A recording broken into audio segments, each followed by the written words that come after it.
lave pas les mains? On va dire que je suis une chirurgienne du XVIe siècle. Comment ça? Bah ouais, longtemps le lavage des mains n'était pas une pratique commune.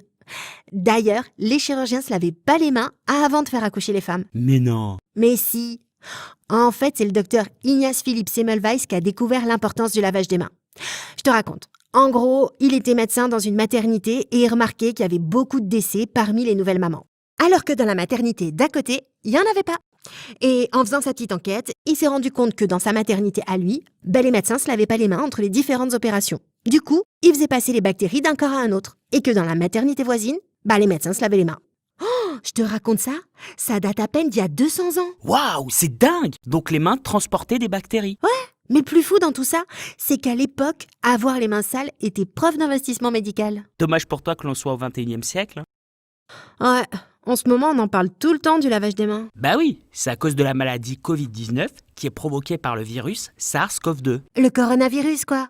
Tu peux le dire simplement, hein. Mais attends, les virus, ça s'enlève aussi en se lavant les mains, comme les bactéries? Bah oui, il suffit de se laver les mains. En fait, le coronavirus, comme beaucoup d'autres virus, se transmet par les gouttelettes qui sont projetées quand tu éternues ou quand tu tousses par exemple. Si tes mains sont en contact avec une de ces gouttelettes et que tu te touches le visage ensuite, tu peux être contaminé. Ah ouais, chaud! Faut se laver les mains le plus souvent possible du coup. Oui, et c'est pour ça aussi que quand tu éternues, tu dois le faire dans un mouchoir jetable ou dans ton coude. Parce que sinon, soit le virus va rester sur tes mains et tu risques de le transmettre à ton tour, soit les gouttelettes que tu vas projeter dans l'air vont atterrir sur quelqu'un d'autre. Et là, même résultat, tu contamines. Oui, faut respecter les gestes barrières. Mais bon, on va pas se balader avec un robinet et du savon dans les rues, hein. C'est pour ça qu'on a inventé le gel hydroalcoolique. Ça marche presque pareil. Partout, on se lave les mains. Mais quand il n'y a pas de gel hydroalcoolique et pas d'eau courante, tu fais comment? On utilise des robinets Tipi-Taps. C'est quoi le Piti-Pats? Tipi-Taps. C'est un robinet artisanal fabriqué à partir de canettes ou de bouteilles en plastique.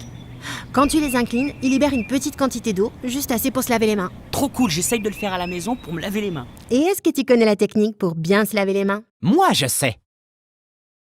Et elle est très importante. D'abord les ingrédients, de l'eau et du savon. Du savon? C'est vraiment obligé? Oui, vraiment. Le savon, c'est ce qui permet de rendre le virus inefficace. Ah bon? Et oui, les virus sont de petites choses composées de deux éléments, leur ADN et leur enveloppe qui leur permet de s'infiltrer dans nos propres cellules et donc de nous rendre malades. Mais si le virus est en contact avec du savon, celui-ci va casser l'enveloppe du virus et donc le rendre incapable de nous infecter. C'est pourquoi le savon est si efficace. Mais le savon n'est pas la seule clé. Il faut aussi savoir bien se frotter les mains. Ah, ça je sais faire! Non, il faut frotter partout. Sinon, il restera plein d'endroits encore potentiellement infectés. On frotte l'intérieur, l'extérieur, entre les doigts, et on se nettoie même le dessous des ongles.